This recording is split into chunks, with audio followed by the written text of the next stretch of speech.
शिरडी गांव में गोपाल नाम का एक युवक रहता था। वह बचपन से ही साईं बाबा का भक्त था। रोज मंदिर जाता, दीप जलाता और बाबा के सामने बैठकर प्रार्थना करता। लेकिन कुछ महीनों से उसका मन बहुत बेचैन रहने लगा था।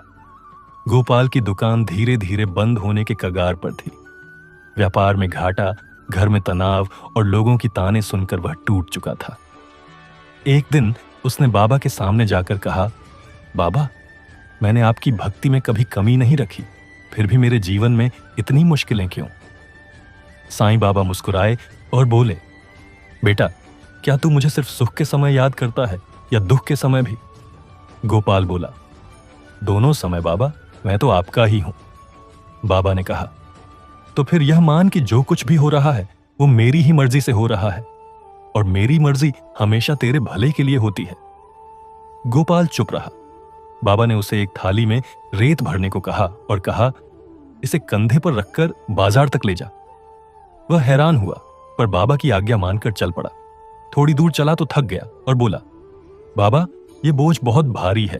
बाबा बोले, जैसे यह रेत तेरे कंधे पर बोझ है, वैसे ही तेरे मन में चिंता का बोझ है। जब तक तू इसे उतारेगा नहीं, शांति नहीं मिलेगी। फिर बाबा ने कहा, अब थाली को नीचे रख दे और देख, क्या अब हल्का महसूस हो रहा है? गोपाल बोला, हां बाबा, अब बहुत हल्का लग रहा है। बाबा ने मुस्कुराते हुए कहा, यही तो मेरा संदेश है बेटा। चिंता, दुख और डर को नीचे रख दे। मैं हूं ना, सब संभाल लूंगा। उस दिन के बाद गोपाल ने अपने जीवन की हर परिस्थिति को साईं की इच्छा मान लिया। उसने मेहनत जारी रखी, लेकिन मन में शांति रखी। धीरे धीरे उसके व्यापार में सुधार हुआ। लोग फिर से उसके पास आने लगे और घर में सुख शांति लौट आई।